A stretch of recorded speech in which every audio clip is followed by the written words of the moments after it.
Let's talk about the Americans and Trump, and I'll start by recounting the story of Trudeau's last voyage down to Mar-a-Lago. Trump famously met with Trudeau and seemed to troll him quite hard. I mean, the first thing, I don't know to what degree the Canadian press picked up on this, but Trudeau wasn't invited to stay at Mar-a-Lago. And there's 126 rooms there. So, and Trump invites everyone to stay there who he invites there. And so, you know, that was a message. And then he trolled him hard. He called him the governor of America's 51st state, and let it be known that he had very little respect for him. And then he announced a 25% tariff on Canadian goods. And so I had like two reactions to that. You know, one was, because I'm no fan of Trudeau, one was amused pleasure at Trump's vicious humor, let's say. And the other was, you know, he still is the leader of your primary ally in a G7 nation. And so, you know, maybe that verged on contempt. Now, I'm not exactly sure what to make of that. And I'm curious about your response and also how you feel about negotiating a new relationship with the Americans and with the Trump administration in particular. Well, I won't spend a lot of time on how I feel about it other than to say Trudeau is a weak leader who leads a weakened economy with a weakened dollar, a weakened border. And President Trump has a strong mandate, and he spent his life as a highly successful businessman in the most cutthroat economic environment in the world, New York City. In construction. Yeah, and in Chicago, right? This is a former businessman who can spot weakness a mile away and act on it. So that, to me, it's just humiliating for all Canadians to witness something like that because this is our country. But what am I going to do about it? Well, look, first and foremost, we need to show up with strength. We have an American president who has always put America first. He's very blunt about it. I'll put Canada first. The good news is that there's immense overlap in the two countries' respective interests and values. We're both liberal democracies. We both value freedom. We both share a geography. We have our enemies and our risks and our threats are the same. So there's no reason why we can't both win. And if you look at the history of President Trump, he negotiates very aggressively and he likes to win. But in the end, he doesn't appear to have a problem if his counterparty also wins. So I think that we can get a great deal that will make both countries safer, richer, and stronger. And that's the goal that I'll be coming into these negotiations with.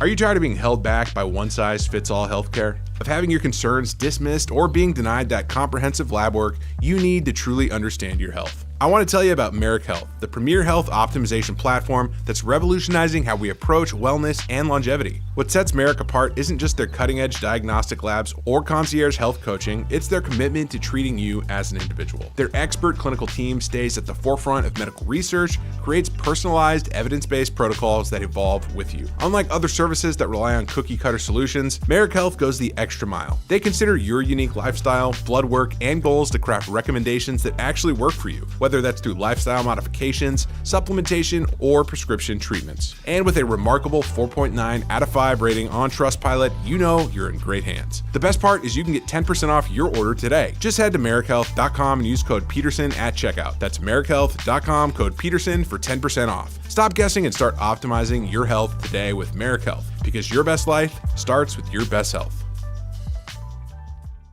Okay, so what would a great deal look like as far as you're concerned with the Americans on the energy side? Now, one of the things that Trump pointed to was Canada's trade surplus with the U.S., $100 billion. And that was his estimate. Yeah. Now, It depends how you measure it. Other estimates have it around 40 billion, but he's right. There is a Canadian trade surplus with the States. And look, from a mercantilist point of view, you can say that America has been ripped off by China and Mexico, and you can see examples of a factory closing in Ohio or Pennsylvania to open in Mexico or in China, but that's not the nature of the Canadian trade surplus. It's not because the Canadian economy has been taking American jobs, far from it.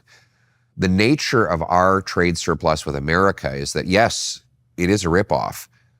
Canada is ripping itself off. And let me explain. Our entire trade surplus and more is due to oil and gas, because we export about $120 billion of oil and gas to the United States at enormous discounts to market price, because we have been so stupid and our bureaucrats have been so obstructive and woke activists have been so fanatical that we have not been able to develop the infrastructure to refine and transport our own energy to world markets. So we're stuck with the U.S. We so sell, to speak. depending on the time, we sell a barrel of oil to the Americans for 10 to 30 or 40% cheaper than the world price. There's a price called Western Canada Select. It's significantly lower than WTI. We send it, up until recently, at least 99% of our oil exports to America. They then get to upgrade it and resell it at enormous profits, with their welders and pipe fitters, engineers making the six-figure salaries that go along with that.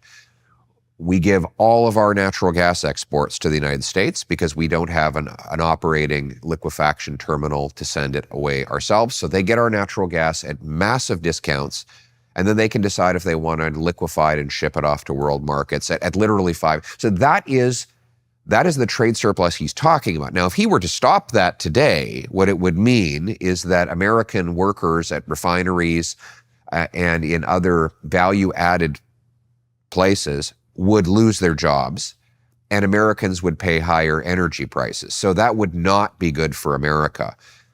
In the long run, I'll be very blunt, I intend to approve refineries and LNG plants and hopefully pipelines so that I can bring that production back to Canada and make us more energy independent.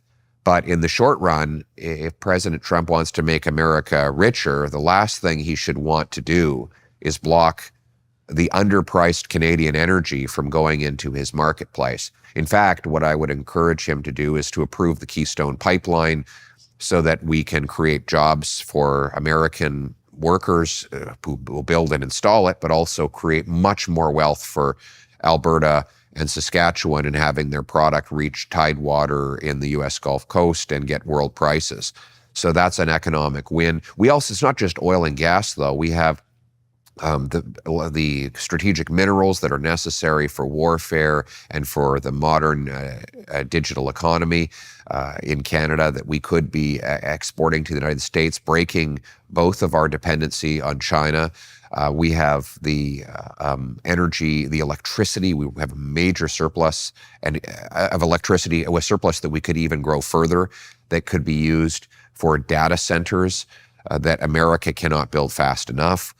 So there's enormous opportunities for both of us to get vastly richer if we actually deepen our trade relationship rather than blocking it.